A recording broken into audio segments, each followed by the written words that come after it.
Mahendra Kumar Jajoria, associate professor, भूगोल विभाग, BSR government arts college Alwar. हमारा टॉपिक है जनसंख्या संसाधन प्रदेश। जनसंख्या दबाव एवं संसाधनों की उपलब्धता, उपयोग एवं प्राविधिक स्तर के बारे में विश्लेषण कर विभिन्न जनसंख्याविदों ने संसार को जनसंख्या संसाधन प्रदेशों में विभक्त किया है। जनसंख्या संसाधन प्रदेशों का निर्धारण जनसंख्या एवं संसाधन अनुपात व प्राविधिक उपलब्धता के स्तर के आधार पर किया जाता है। इस क्रम में एकरमैन ने 1959 में विश्व के विभिन्न प्रदेशों को जनसंख्या संसाधन प्रदेशों की एक श्रेणी में विभक्त करने का प्रयास किया। उन्होंने किसी विशिष्ट समाज के तकनीकी स्तर को मद्देनजर रखा। इस आधार पर विश्व को निम्नांकित 5 जनसंख्या संसाधन प्रदेशों में विभक्त किया गया है।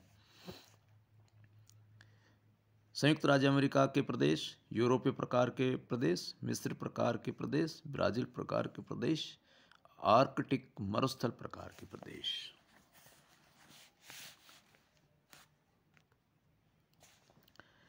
नंबर 1, संयुक्त राज्य प्रकार के प्रदेश। ये प्रदेश तकनीकी विकास के आधार पर उच्च जनसंख्या एवं संसाधन क्षमता का अनुपात रखते हैं।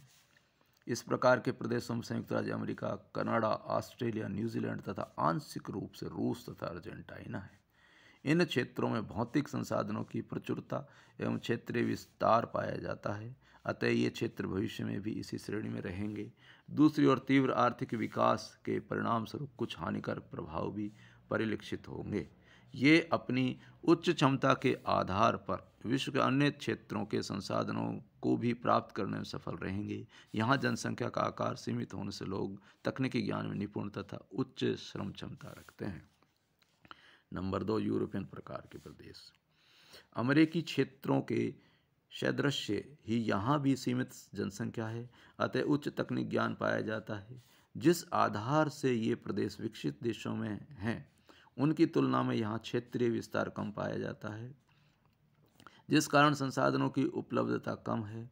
जिस दृष्टि से जनाधिक्य माना गया है, यूरोपीय प्रकार के क्षेत्रों में पश्चिमी एवं दक्षिणी यूरोप के राष्ट्र आते हैं, जिनमें रोमानिया, बल्गारिया, टर्की तथा युगोस्लाविया को सम्मिलित नहीं किया गया है। इजराइल, जापान एवं मध्य सोवियत रूस भी इसी प्रकार के प्रदेशों में विकसित हो गए हैं। भारत, चीन, कोरिया, टर्की, पोर्टोरिको, घाना आदि देश भी इस सीमा के समीप पहुंच गए हैं। सीमित संसाधनों पर आधारित जनाधिक्य वाले इन क्षेत्रों में जीवन धारा योग्य परिस्थितियों के लिए संघर्ष आरंभ हो गया है, जो तकनीकी विकास एवं बाहरी विश्व से व्यापार की सहायता पर निर्भर है। यहाँ विक्षिप्त संसाधनों का सघन क्षेत्र दोहन किया जा रहा है। नंबर 3, मिश्र प्रकार के प्रदेश।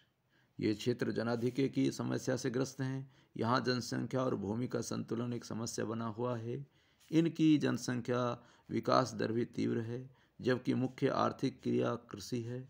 कृषि योग्य भूमि के अधिकांश भाग पर खाद्यान्नों का उत्पादन किया जाता है। सामाजिक विकास स्तर भी अल्प विकसित है। यहाँ के लोग पुरातन प्रवृत्ति के हैं, जिनका विकासात्मक दृष्टिकोण नकारात्मक है। अतः मानव जीवन विकास की ओर उन्मुख न होकर मात्र जीवन यापन का तरीका बन गया है। मिस्र प्रकार के प्रदेशों में मिस्र, अल्जीरिया, ट्यूनिसिया तथा मोरक्को, दक्षिणी यूरोप में सिसिली, सार्डिनिया, दक्षिण इटली, अल्बानिया, यूनान तथा दक्षिण यूगोस्लाविया, नई दुनिया में हैटी, एल साल्वाडोर तथा ग्वाटेमाला, एशिया में भारत, चीन, पाकिस्तान, बांग्लादेश, दक्षिणी कोरिया, नेपाल, श्रीलंका, अफगानिस्तान, लेबनान तथा साइप्रस आदि देश सम्मिलित हैं। नंबर 4, ब्राज़ील प्रकार के प्रदेश। इन प्रदेशों में हिंद, चीन, उष्णकटिबंधीय अफ्रीका तथा लैटिन अमेरिका को समाहित किया गया है। जहां तकनीकी विकास आवश्यक मात्रा में नहीं हो पाया है, जबकि ये जनसंख्या स्थापत्य में अग्रणी हो गए हैं। यहाँ जनसंख्या तथा संसाधन अनुपात संतुलित नहीं है। तकनीकी विकास के साथ यदि यहाँ सामाजिक आर्थिक विकास होता है तो जनाधिक्य की इस स्थिति में भी ये क्षेत्र इस जनसंख्या का पोषण करने में समर्थ हो सकते हैं। वर्तमान में ये क्षेत्र यूरोपीय तथा चीन प्रकार के क्षेत्रों के मध्य की स्थिति में संघर्षरत हैं। नंबर 5, आर्कटिक मरुस्थल प्रकार के प्रदेश। ये प्रदेश अभी भी जनसंख्या विकास की दृष्टि से अल्प विकसित हैं, क्योंकि यहाँ कहीं तो प्राकृतिक संसाधनों की उपलब्धता नहीं है तथा जहाँ उपलब्धता है वहाँ उनके दोहन की पर्याप्त परिस्थितियाँ नहीं हैं। यहाँ आर्थिक विकास की दृष्टि से कच्चे माल की आपूर्ति की क्षमता है, खनिज पदार्थ, खनिज तेल तथा सामुद्रिक संसाधनों की उपलब्धता है। अतः भविष्य में तकनीकी विकास के उपरांत जनसंख्या विकास संभव है। इन क्षेत्रों में संपूर्ण अंटार्कटिका महाद्वीप तथा ग्रीनलैंड आते हैं। इनके अतिरिक्त उत्तरी अमेरिका महाद्वीप का उत्तरी भाग तथा यूरेशिया का सुदूर उत्तरी भाग तथा उत्तरी ध्रुव के समीपवर्ती द्वीप समूह इस प्रदेश में आते हैं। इस प्रकार की परिस्थितियां विश्व के उष्ण मरुस्थलों में पाई जाती हैं।